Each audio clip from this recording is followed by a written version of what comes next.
Hello बच्चों, हमारे YouTube channel पर आप सभी का स्वागत है।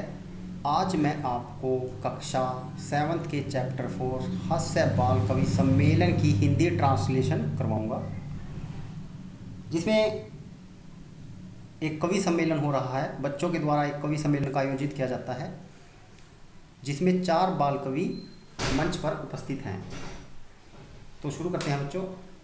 विविध वेशभूषा धारिणी चत्वार बालकों मंचस्य उपरि उपविष्टा सन्ति।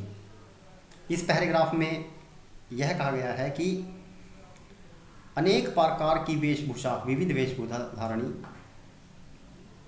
कि हुए 4 बालक चत्वार बालकों मंच पर उपस्थित हैं और जो श्रोतागण हैं वो उनकी कविता सुनने के लिए उत्सुकता से बैठे हुए हैं। अब संचालक आता है। संचालक अल्कोहलिन वह कहता है कि शोर मत करो, अध परिहर्ष अवसर। इस हर्ष के मौके पर आपको शोर शराबा नहीं करना चाहिए। यत अस्मिन् कवि सम्मेलने, इस जो कवि सम्मेलन में हैं भारत के सभी हास्य कवि जो इस धरती पर उपस्थित हैं, यहाँ पर आपको हंसाने के लिए मंच पर उपस्थित हैं। तभी वहाँ पर गजाधर खड़ा होता है। गजाधर उन 4 बालकों में से एक है जो कवि सम्मेलन में अपनी कविता का पाठ करने के लिए आए हैं। सर्वेभ्यो रसिकेभ्यो नमो नमः। वह कहता है कि सभी जो मंच पर उपस्थित हैं सभी लोग, उन सभी को मेरा नमस्कार है। प्रथम तावदत् अहम आधुनिक वेश्यम उद्दिश्यम स्वीकार्य काव्यम श्रामी वेदराज नमस्तुभ्यम यमराज सहोदर यमस्तु हर्ति प्राणविध्यम प्राणधात नांचानी सर्वे उच्चे हंसन्ति। वह कहता है कि सभी को मेरा नमस्कार है।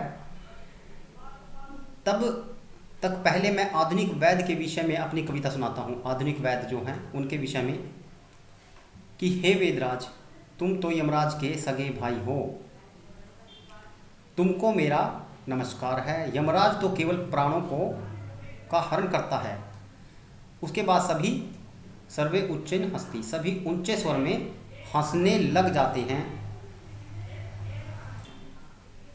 उसके उपरांत कालांतक नाम का कवि खड़ा होता है और कहता है, अरे वैधस्तु सर्वत्र परंतु नैतेश दशा कुशला जनसंख्या निवारणे।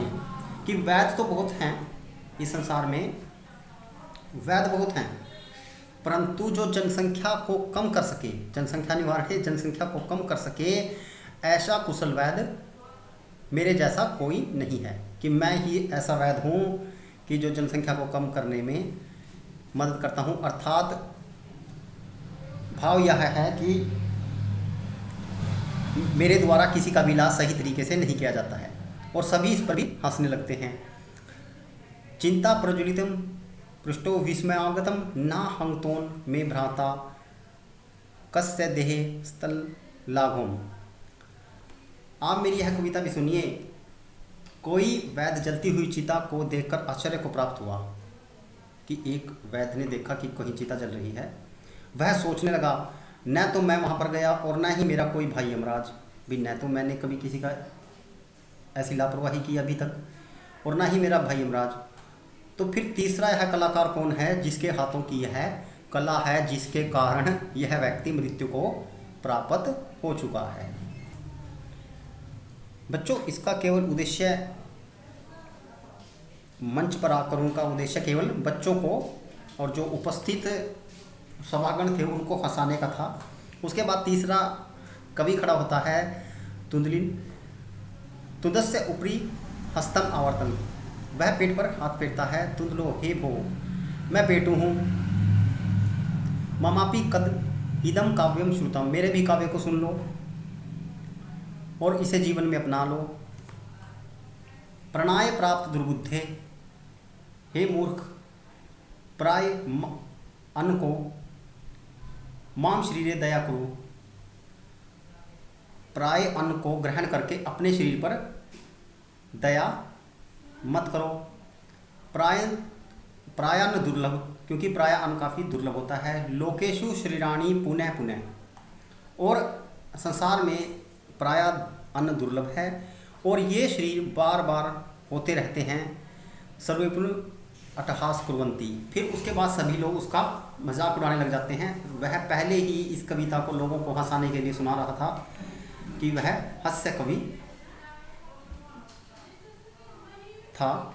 तो उसके बाद बात कर लेते हैं चावर्क की। चावर्क उसमें से चौथा लड़का है जो मंच पर उपस्थित है। वह कहता है आम आम शरीर से पोषण सर्वथा उचितमेव, सबसे जरूरी शरीर का पोषण है। यदि धनस्य नास्ति, यदि धन नहीं है तदा ऋणम, तो ऋण लो। कृत्वा पौष्टिक पदार्थम एवं भोग मुक्त्या, अच्छा भोजन खाओ और जीवन का आनंद लो। तथा कदती चावार का पी, उसके बाद चावार कहता है जब तक जिए सुख से जिए। ऋण कृत्वा घृत पीता, और ऋण लें, कर्जा भी ले लें। ऋण यहाँ पर ऋण कहा गया है जो इंग्लिश में लोन या कर्ज कह देते हैं, कि ऋण यदि ले लें तो ऋण लें और घी का सेवन करें। श्रोतागण ताहि ऋणस्य प्रतिम कथम, तो कर्ज को कैसे लौटाया जाए।